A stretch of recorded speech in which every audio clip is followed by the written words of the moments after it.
May bagong role na lalaruin daw itong si LeBron James dito nga sa kanyang bagong team na Philadelphia 76ers. Well, I think alam nyo naman nung nakaraan na itong ang ESPN ay ni-report na binabalak nga daw ni LeBron na maglaro sa Sixers bilang ang kanilang point guard. And well, mukhang hindi nga yan magiging full-time role ni LBJ dito nga sa Philadelphia. Mukhang magiging part-time lamang na role ni LeBron James at patuloy pa rin silang aasa dito kay Tyrese Maxey na magiging point guard nga talaga nila.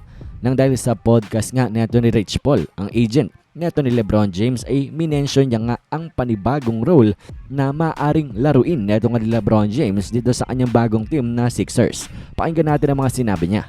I just envision Iverson cuts and things like that, which I think they will bring back into the fold now because you have optionality. So basically, you're putting LeBron in a Draymond type of role on that. I don't think they can Sixers keep team. Embiid.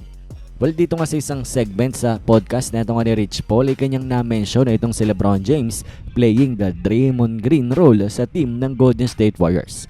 And well, I think may idea naman na kayo kung ano yung role na sinasabi na ito nga ni Rich Paul na Draymond Green role sa team ng Golden State Warriors. At ayun nga yung pagiging connective piece, pagiging connecting link dito nga sa opensa na itong ang Philadelphia 76ers.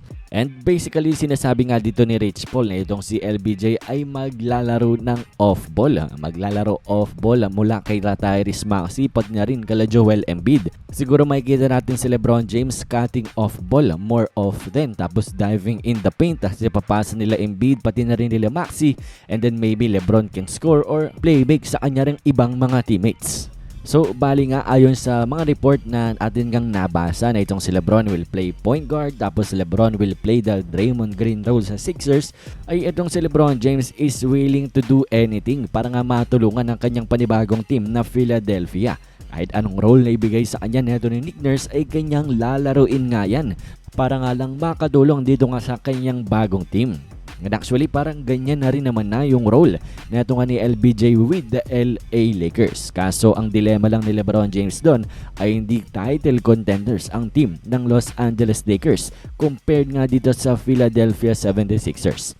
So basically yung naging role na ito nga ni LeBron James sa Lakers ay baka makita rin naman natin na gawin niya dito sa Philadelphia, being the third and maybe even the fourth option. Tapos minsan tagapasa lang, point guard lang, setting a place para nga kala Maxey, kala Embiid at kala Jaylen Brown. So dito ngay makikita natin na itong si LeBron James is willing to sacrifice anything na nga basta manalo lamang siya at mag-compete for an NBA title. Nakita na natin isang revision niya ang kanyang kontrata from 50 million down to 3.9 million na lamang. Tapos okay lang din para kay LeBron James na maglaro siya sa isang reduced role. Basta nga ay alam niya sa sarili niya na kaya niya pang makapag-compete, kaya niya at mabibigyan niya ng chance ang kanyang sarili na manalo muli ng championship. So it tells us nga na itong si LeBron ay wala nang pake sa kontrata, liit or laki nito. Tapos pati na rin sa personal accolades niya. Gusto niya na lang mag-compete for an NBA title. Anyways, kayo ba na bang masasabi nyo dito? Anong inyong opinion sa maaaring maging Draymond Green role daw ni LeBron sa Sixers? Komento nyo lamang inyong mga opinion sa ating comment section.